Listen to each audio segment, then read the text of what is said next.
You're listening to Insight on Capital Public Radio. I'm Beth Ruyak. When 1,000 scientists, water managers, policymakers, and politicians gathered in Sacramento for the 2012 Bay Delta Science Conference, you would have heard the words tunnel and canal in almost all of the hallway conversations. But this year, those words are probably eclipsed by words like drought and climate change and groundwater supply. The 1,000 or so experts are arriving today for the biennial conference. It begins tomorrow, and Dr. Peter Goodwin, lead scientist in the Delta Science Program, has joined me in the studio. Welcome to Insight. Good morning, Beth. Thanks for having me. Is my read on that correct, that the crisis of the drought and climate change in 2 years has amped up all of the research to focus in a majority way in that direction? Certainly there's a lot more attention on the immediate response to the drought. Should the state and the federal agencies respond?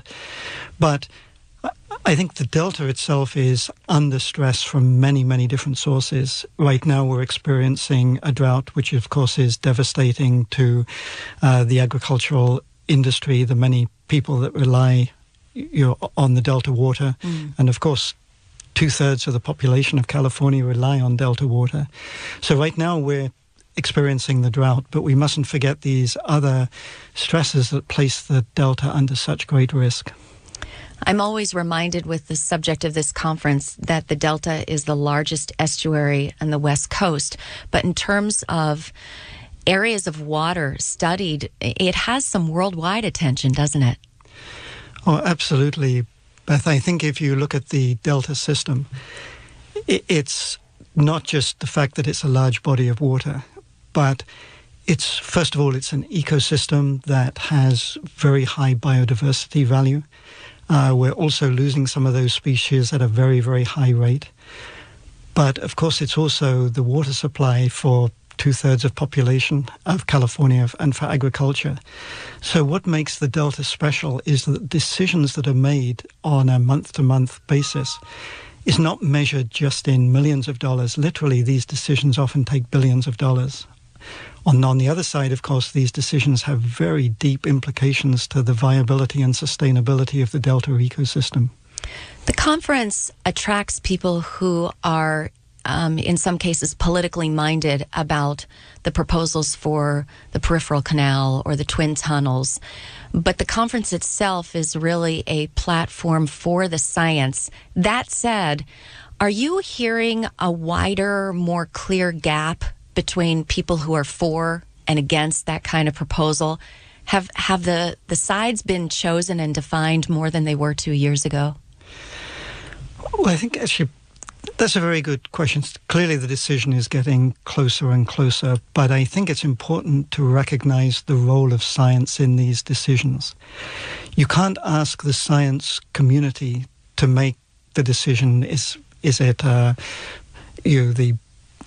tunnels project or not?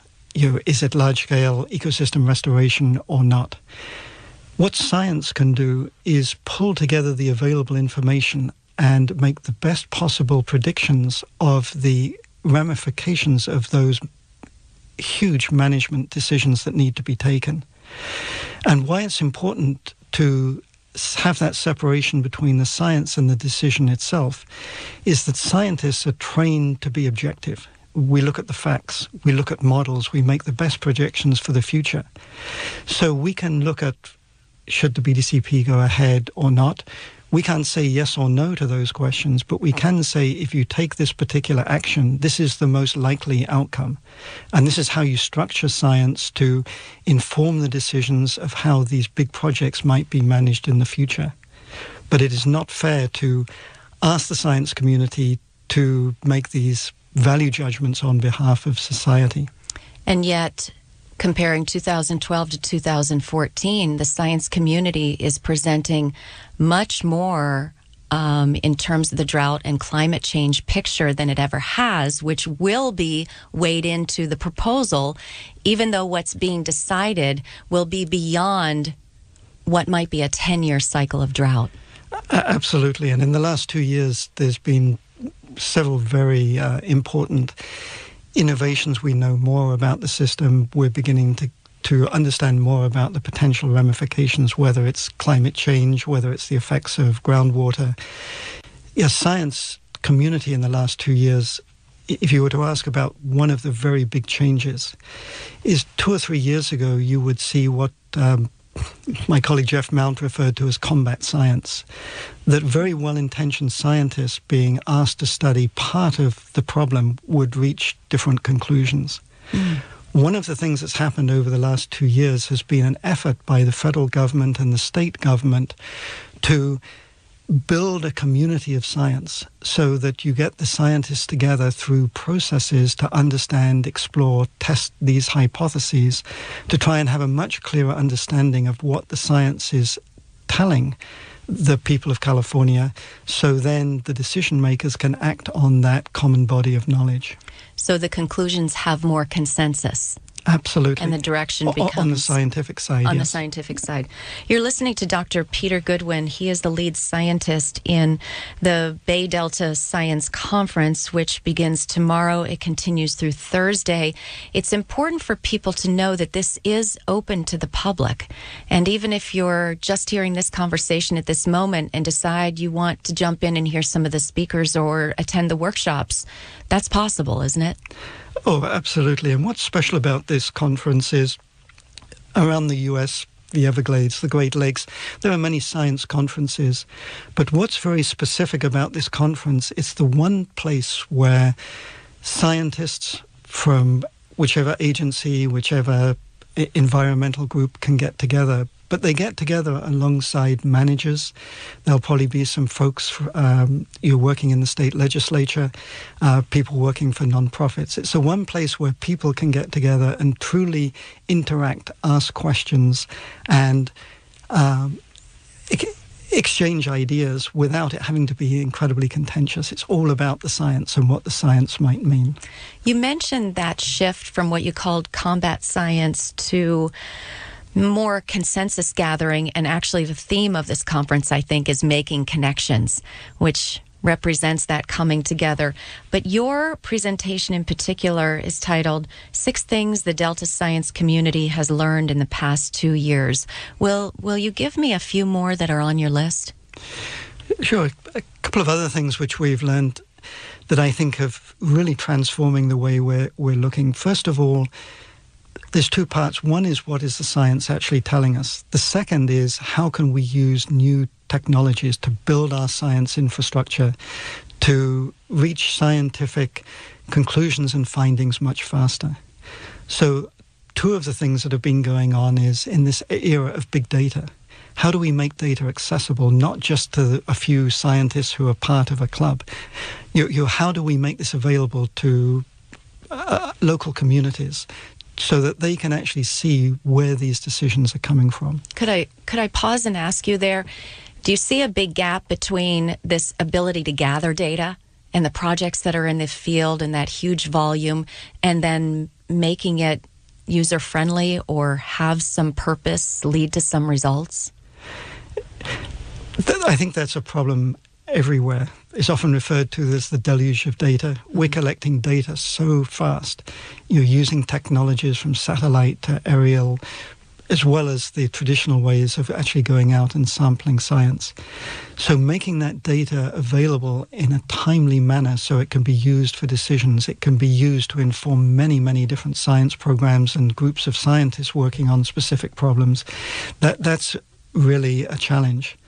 And that's why this past summer that we held a big data summit that was attended by hundreds of people. We had well over 1,000 people participating online in this new era. So yes, getting data more accessible, presented in a way that it's easily understandable, is extremely important, and it's one of the things that the science community is focused on right now. Okay, one more thing then that's on your list of 6 that have been learned from the last conference to this. Okay, if I were to pick out one of my favorites, there's a team of scientists led by Robin Grossinger and others who have conducted a couple of years ago, probably when you did the same interview 2 years ago, on the historical ecology of the Delta. And that report and work had just been published about that time. And that was widely regarded as an international standard. It's a wonderful, wonderful study of what the Delta used to look like.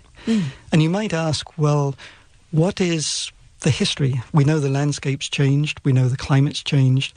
Why are you interested in what may have been there in the past?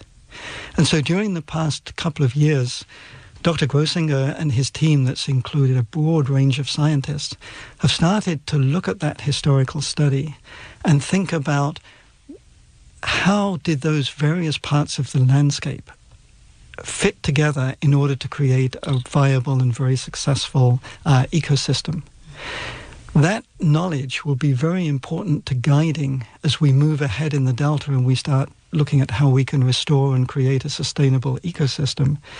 That knowledge about what used to be in the past tells us what connections do we need to build into the landscape as we move ahead in the future decades to create a more sustainable ecosystem. All right. Well, Dr. Goodwin, thank you so much for this conversation. And if I can ask you to leave us with one word that you would choose to define this point in time in where we are with the Delta knowledge and this edge that we stand on in terms of making decisions for the future, what's your one word for us to pay attention to?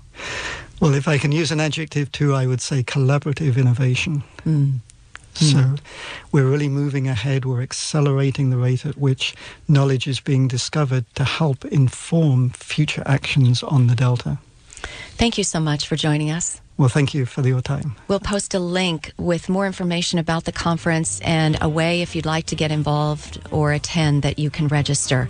That was Dr. Peter Goodwin, and again, it was the 2014 Bay Delta Science Conference we were speaking about. You're listening to Insight on Capital Public Radio.